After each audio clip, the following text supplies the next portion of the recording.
So my question to you is it worth it? Hello and welcome to Benrolins Blueprint. I'm your host, Benrolins, so one them. And I'm your co-host, Dwayne Fur. Hey Dwayne, how you doing today, man? I'm so glad you accepted the invitation to be part of the Benrolins Blueprint team. I'm so grateful and I'm honored to have you as a co-host, man. How you doing today? I'm doing great, man, and likewise, thank you for giving me the opportunity. I could not pass up on the chance, so thank you. Oh, that's so kind from you, man. So I wanted to ask you a question. Normally, when I sent you the text like, "Hey, man, I want you to be part of the Ben Rollins Blueprint team," I was thinking you're gonna take some time to kind of think about it before getting back to me. But when the moment you got it, you were like, "Let's go!" I was like, Yeah. "Dang, I love the energy already." So, what made you make that decision so quick? Um. Well, you remember you told me about what you were planning to do, and you already had my full support anyway. Uh huh. So yeah, you wanted me to be a part of it. That was like a no-brainer, man. That made me automatically want to be a part of it. Oh, So I was on it to be asked. So I oh. wasn't going to miss it. Okay, thank you. So for those watching, they could be like, "Oh, who the hell is doing? What are you gonna say about that?" If someone pops up and like, "Who the hell is doing?" What's your response gonna be like? Um, what do you want to know about me? I'm your basic guy, man. Just trying to make a living. A basic guy just trying to make a living. So let's just take a quick background about yourself. Let's go back to your childhood. How was your childhood? It was good, man. I grew up in West Baltimore. I was raised by my mom and my grandmother. It was a house full of people, all my uncles, all my brothers. I just remember everybody being unified and trying to, just basically look out for one another. And So were there some lessons that you learned as a kid that is still with you right now? I think the biggest lesson I learned as a child was just be kind to people, man. It's easy. It's easy to be. I think it takes more energy to be negative toward people or have like malice toward people, and like just being kind to people. I think in return you'll get kindness back on most times anyway. But yeah, that's the biggest thing, man. There was a lot of love in that house, and that's something that I carry with me now, especially because I'm a dad myself. So yeah. Wow, that's so touching, man. I really appreciate that because sometimes people just think like when you're nice, you're kind of ignorant, you don't really know what's going on. But it's good to have that as a virtue because like being nice to people is not what you're gonna get in return. It's about Right. how it makes you feel. So that's a really heartfelt point. I really appreciate you for saying that. So apart from being nice, like is there any other thing like your mom and dad like bestowed upon you that you still like live with it till today, or that was just it? No, I would say my mom is the most influential person to me. She basically embedded in me that whatever you put into something is what you're gonna get out. So if you halfway something, you're gonna get halfway out of it.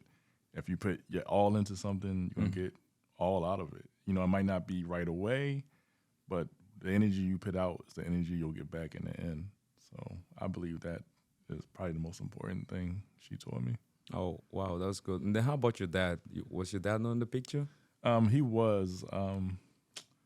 My dad, we were very indifferent. As I got older, I think our bond got better. Um, but like I said, I was primarily raised by my mom and my grandmother, and obviously like my dad, like maybe every other weekend or something like that. Hmm. So it was like good experiences, but my mom is like my hero. Like that's like my blueprint uh, for who I am. So Wow, that's great. So like growing up as a kid, was there anything that you when you saw your dad, did you kind of like think, oh, I don't want to be this kind of human being, or was he like an inspiration to you? Actually, the first thing I saw, I think as adults, we don't give children enough credit.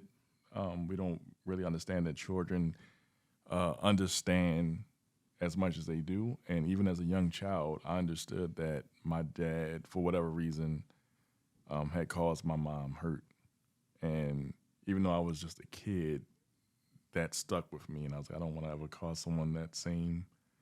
hurt in return. And so like even now with my daughter, even though she's 8 years old, I don't undermine her intelligence or her ability to understand things because she's so young. Because I know even at that age, being that young, I understood what hurt looked like and what I didn't want. Yeah, You know, yeah, that's right though. Speaking of your daughter, how is she and how is she coping without her mom in her life? Because like, where's her mom? oh no, man, her mom is fully in her life. We're actually co-parents. We actually have an amazing relationship as co-parents. We still do things as a family, even though we're not quote unquote together. Um, we still go out and have dinner. We still plan things as a family and everything. Me and our mom are like best friends. So, So yeah, so what happened to the relationship then? If you guys are best friends? we were better. For long story short, we were just um, some things just ain't forever, man. You know, but the love that we have for our kid is, and that's what's important to us. And we didn't want to be your typical parents. I think, especially like in the black community, it's like a thing where if two people aren't together, they hate each other, and it's like some type of beef. And we didn't want that to be the narrative that we painted for our daughter. So, Oh wow, that's great. For those of you watching, Dwayne is actually my manager at Amazon.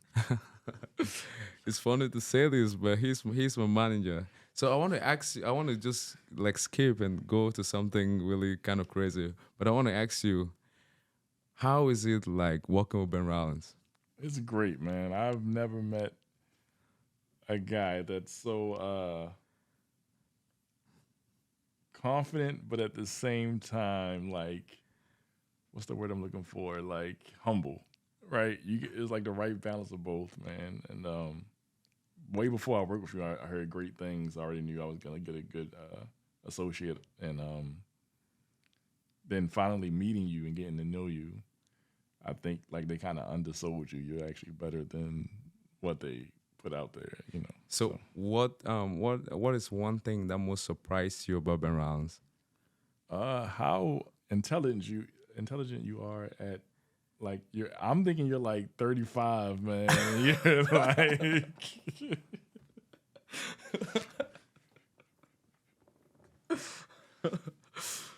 Oh, I'm thinking I'm talking to somebody that's like maybe 2 or 3 years younger than me, and I'm like, oh no, you're like a whole generation behind me. Like, okay, cool. yeah, that's a nice one. That's a nice one. So, is there anything that you think Ben Rollins got to work on to become a better person? Just keep living, man, and just keep being 100% confident in your ability. Um, Especially at this young age, because the older you get, just speaking from experience, the more afraid you become to take those chances on yourself, and you kind of fall into the category of taking a safe bet because you don't want to, you know, mess up financially or whatever the case may be. So while you're at this younger age, I would say just go all in, man, and don't let anything deter you from that. Because one thing people will do, they'll make their failures and their fears your own, Oh yeah, that's true. and that's like you don't want that. And it's not like they're trying to hate on you or they're like, but they just like they tried in their day and they didn't succeed, and they're like, oh, I don't want to see you go do that and blah blah. So just maintain that confidence Oh and yeah. an ability within yourself, man. Because if you want something, you're gonna make it happen. So I mean, this is proof right here. So Wow, thank you for those kind words. And moving forward, I just want to put you at the spot. okay, I want to put you at the spot. This is gonna be a tough one. I want you to think about it. okay. So normally people will be thinking, "Oh, being a manager at Amazon, oh, that's a really good experience. I want to try that." You have been the manager for quite some time now. I don't know, like how long have you been the manager? Uh, it'll be 2 years next year. Oh, 2 years. Okay. So my question to you is it worth it? Um, I think like anything is what you make out of it, what you want out of the opportunity. Mm-hmm. Like I said, for me, progressing within that company is a means for me to take care of my daughter. Yeah. Um, and I think Amazon can provide a great career and future for those that want it. Uh, but for me personally, it's just a means for me to continue to provide for my daughter. Wow, I like that. So, growing up as a kid, was there one thing that Dwayne dreamt of becoming one day? Oh man, there was so many, man. I think at one point I wanted to be a Power Ranger or something. So, I was serious about being a Power Ranger at one point. so what other thing were you devoted in becoming? I heard you were talking about something concerning music. Yeah, music. Yeah, I was really heavy with music years ago. I love recording, love performing, love the energy that I used to feel from that, and I really wanted to build something with my friends at the time. But yeah, music is definitely still a very strong thing in my life. I love music. And then why did you slowly deviate away from that dream? What made you step back a little bit? It's just like I said earlier, man. When you get older, um, like that, sometimes that confidence, that will to just go for it, it just starts to like disappear, man. And then you start going, well, let me go with this sure thing. And then for me, becoming a dad, I was like, man, let me go over here to this sure thing where I can make sure I can provide for my kid versus, you know, um, 100% taking a shot on myself. Wow, like that's really great. That's cool of you because like being a father and always thinking about your kid or thinking about your daughter is really really great because when you look around and you look at the landscape, most dads are not home, and that's a problem. So having a daughter and I'm being willing to look after her is a really plus. I'm sure your daughter is really proud of you and proud to have you as a dad. But I want to ask you, how does it feel being a father? It's the one thing that I got right. That's how I feel. When I look at her, it's the embodiment of everything that's good within me and someone else. Oh wow. So when I look at her, I go, man, I did something right.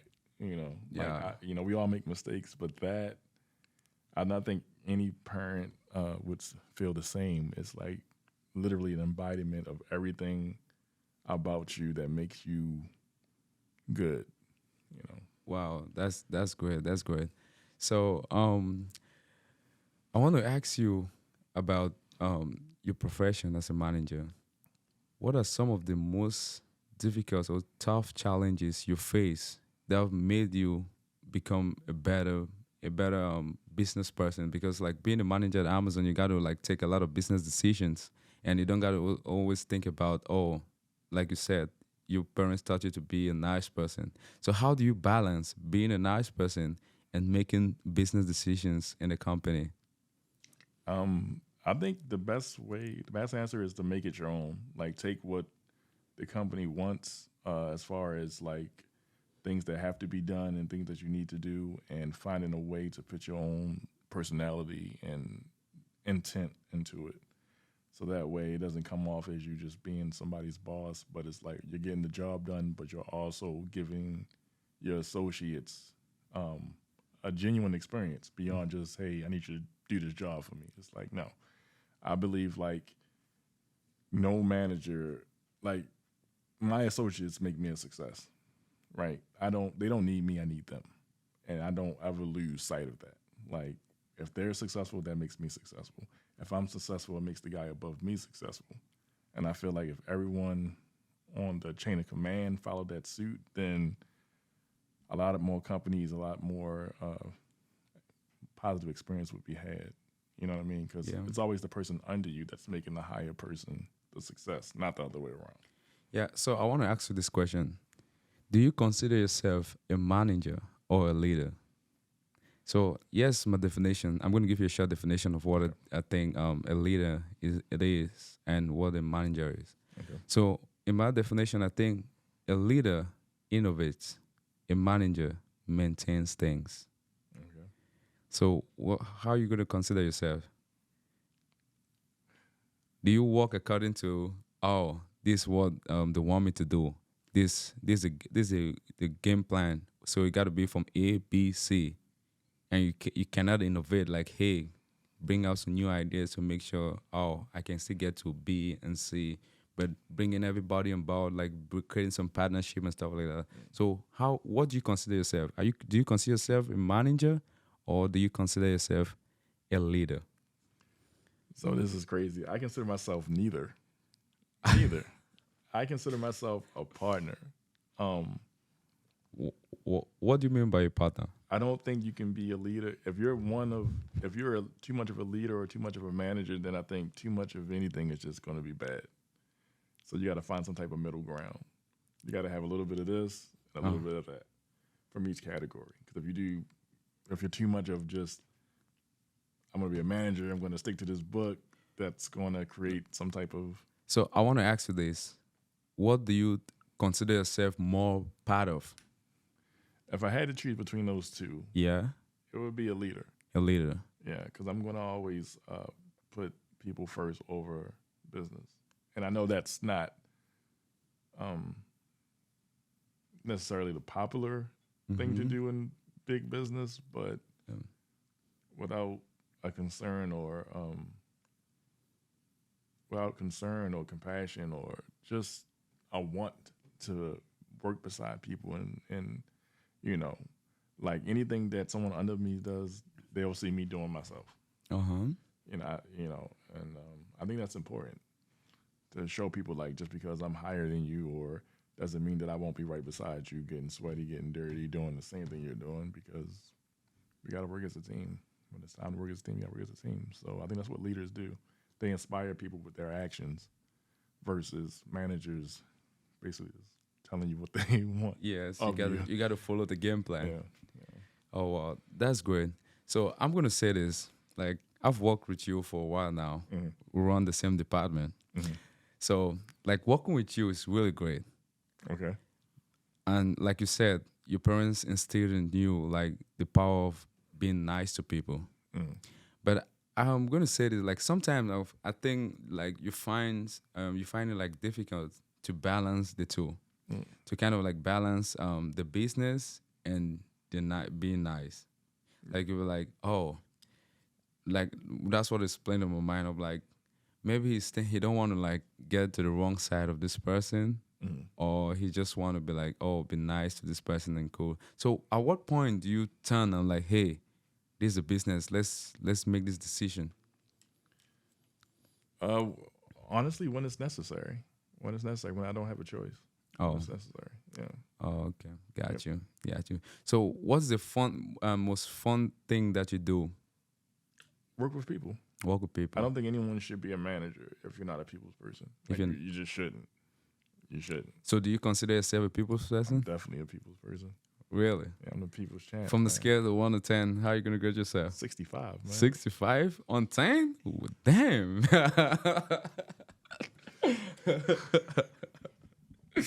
I must start taking notes then, bro. That's insane. 65 on 10? Oh my god, that's impressive. But anyways, like moving up, let's tackle. You said you're a Cowboys fan. Oh God. Oh, okay. Yes. Yes. So I want to give you this opportunity to step back and pick another team. I'm, Or you want to stay with the Cowboys? I have been a Cowboys fan. That was real sneaky how you loaded that in there. Uh, okay, so let me explain this to everyone at home. People go, "You're from Baltimore. How are you a Cowboys fan? You have the Baltimore Ravens." Please understand that I became a Cowboys fan in 1991. Uh-huh. At that time, the Baltimore Ravens did not exist. Okay. My household was divided between Cowboys fans, 49er fans, and I think Steelers fans or something like that. So I made a choice how any kid makes a choice. My favorite color was blue at the time. They wore blue. Troy Aikman, which was the quarterback back then, had the same birthday as me, and my favorite uncle liked the Cowboys. So Mm-hmm. that's how I became a Cowboys fan. I have all the love and respect in the world for the Ravens. I truly do. They're the home team, but But at what point are you gonna step back to say, "Hey, enough is enough. I'm done with these damn Cowboys." It'll probably be on my tombstone, man. On your Here tombstone? lies Really? a diehard Cowboys fan to the end, man. Even if they don't win a Super Bowl in the Even next if they, 10 years. I mean, it's already been. I mean, at this point, my dream is for the Cowboys and the Ravens to go to the Super Bowl together. Really? Since the Ravens are in the AFC and the Cowboys are in the NFC. And then how do you think that's going to play out? If we just make it, man, I would be happy. Okay, we all know how it plays out. Okay, but You see, like I'm not really like American football fan. Like I don't really vibe. I mean, I have much respect to American football, the NFL, and everything, but I'm a soccer guy or the real football. So the like real football. the real football. So, but sometimes I do like watch the highlights and stuff like that. But in my little knowledge of the NFL, I do understand that a good defense, a good running game, and a decent passing game wins you championship. And like if you want to tick those if you want to tick those three boxes, you're gonna see like the Cowboys ain't even like you can't say they have a good defense. It's kind of like lacking. Like We do have a good defense this year. We do. I don't have faith in our quarterback. Sorry to anyone else that's a Cowboys fan, but I don't. I'm sorry. I would have rather taken a 60-year-old Aaron Rodgers over Dak Prescott any day. So But don't you see what the Ravens are doing though? Blowing everybody out. yeah, and then you guys lose to teams you should win too. So I mean, But if you want to really think about it, the Ravens have not really lost like a blowout this season. they have not. So They have not. you should start thinking about it, man. Hey, I'll support them all the way, man. They're the home team, but I'm representing that star to the end. So let's move on to something which I really consider everybody want to really understand about. Okay. Yeah, and that's relationship. Every one of us in some form of relationship, whether you relationship with your mom, relationship with your dad, relationship with your daughter, relationship with your girlfriend, boyfriend, and stuff like that. So, if there is one thing that comes to your mind when you hear the word relationship, what would that be?